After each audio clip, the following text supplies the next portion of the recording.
Hi, I'm David Walker, Head of Road and Leisure Safety for RoSPA, the Royal Society for the Prevention of Accidents. Really pleased to be able to speak to you today about the Cycle Brum project, a project we ran during 2020 with Csens and with support from the Department of Transport.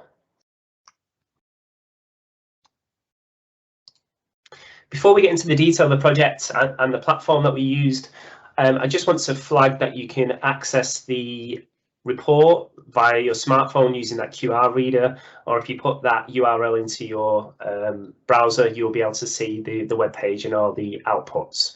The project was run in partnership with Csens. I'm presenting the findings today to yourselves, but Philip and Irene at Csens are obviously critical to the success of the report. So I've added Philip's details there, particularly his Twitter handle, and my details there if there's any questions or any follow-up points from the report. Okay, so by way of background, I'm sure you have all seen this before, but I just wanted to give some insight to our thinking. We want to see a future where half of all journeys in towns and cities are cycled or walked. Gear change report. We know there are some significant barriers to that. 2 out of 3 adults feel it's not safe to cycle. Within 2020, 141 fatalities amongst cyclists, which is a horrific figure. We know there are some key interventions that are being rolled out: safer roads, safer cycle lanes, and segregated cycle paths. And these very much relate to what cyclists and other road users would like to see. Yet we have a situation today where there is lots of cyclists, and probably, arguably, the majority of cyclists are not able to ride in these sorts of environments. So what we wanted to do really was to look at how can we improve the experience and the safety provisions for cyclists today, and where should we make those interventions to improve safety. So that led us to the Cycle Brum pilot project. The pilot project really wanted to look at 2 aspects of cycling experience. The experience as reported by cyclists themselves, which is not dissimilar to other projects. You tell us where, when, and how they had adverse experiences, where they would like to see things changed, and then also we asked some questions about the platform and the methods that we use to assess some of the danger. We also then monitored, we worked with Csens to monitor the riding styles and monitored a series of variables, as you can see on the screen, using the Csens platform to identify actually what was happening to and by the cyclist. And we monitored 4 areas in particular: position, velocity, acceleration, and jerk. And really what we were tracking is the cyclist's movement and their behaviour, and possibly reactions to either the physical environment, such as a very bumpy surface or a pothole, or other behaviours such as drivers or hazards on the road and so forth. A key thing to point out here, and I'm going to talk about it in detail a little bit more, but I do want to flag it to you, is that the Csens platform can personalise the tracking of those behaviours. So by that I mean that if the rider swerves or moves or brakes particularly harshly, one way to track it would be to set an arbitrary level to which, if any rider crosses, you define that as an unwanted event. The problem with that is that we're all different in terms of riders. You may have a very aggressive fast rider, you may have a very sedate rider, and those two people may cross that threshold at completely different times. So one of the really key things about the Csens platform is that it learns the rider's style and starts to personalize their threshold, so that if a particularly assertive rider moves quite quickly, turns quite quickly or breaks quite quickly, then that system learns that and starts to adjust for that, and then it normalizes for that as well, and also cleans the data up, which is really, really useful to understand the true lived experience rather than just an arbitrary level. So we monitored both the rider's perception and the actual series of observed data points. This was enabled by the Csens platform, and again, this is based on an AI-enabled sensor technology which monitors the rider's environment at 800 times or more than 800 times per second, which again provides that contextual awareness of the rider, which I've just touched upon. The AI filters the data to remove noise and profiles the cyclist so we can standardize for all riders and all bike types, as I just said. The data insights processes billions of sensor readings and turns this into meaningful insight layers and ideally predictive layers. And then at the visualization and tools level, this enables us to quickly assimilate a series of layers of data into actual action, which is really what we wanted to check and look at in Birmingham. Just to labour the point, and also to point out a key difference between the sensors that we used in this data collection period versus, say, a mobile phone, is that typically a mobile phone will capture about 10 readings per second from the accelerometer and other things like that.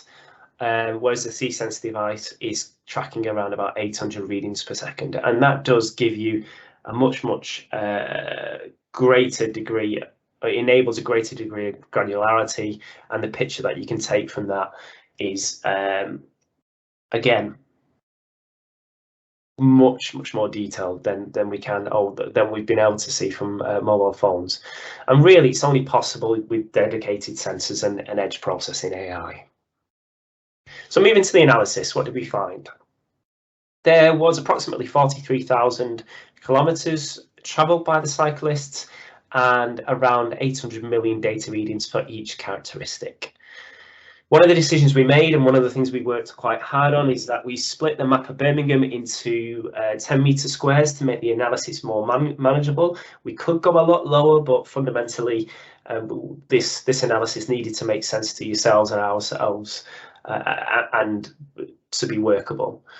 We also only considered areas with 3 or more cyclists making 15 or more journeys, so making sure that there was enough volume of activity within that particular square to validate the judgments that we could make from that. The focus groups ran alongside, and they were conducted to understand the participants' riding experiences during that data collection period, and they were particularly useful because what we could do, and what we'll show you in a second, is we could find a series of hotspots, we could find a series of areas where there was repeated hazardous indications, and then drill into that with the riders and understand what that actually means. So again, this feedback of what their lived experience was and what their perceptions of harm was integrated into one quick approach. So looking at the city, this map shows the big red dots are brake and swerve indications, and then the black dots are where there was a historic Stats 19 collision. And as you can see, you know, at the top of this map here, we've got the central Birmingham with the inner ring road and what is now the clean low emission zone, and then we're going out south towards some of the universities and some of the suburbs. And this, let me just get this right. Yeah, this is the university down here. This is Edgbaston out this way. So again, there's some clusters around there, and Kings Heath is another area where lots of people ride and walk.